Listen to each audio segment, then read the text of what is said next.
என்ன இருக்கா? நல்லா இருக்கு. தலை வாங்கிட்டு போனோம்ல, மஞ்சள் தலை. ஆஹா, ரொம்ப நாள் ஆச்சு நாங்கள் வந்து. இதெல்லாம் எங்கள் மச்சி.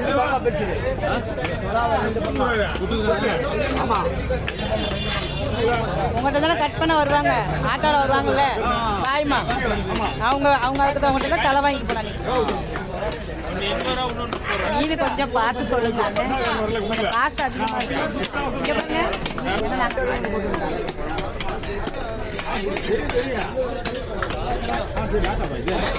ஆமாம்மா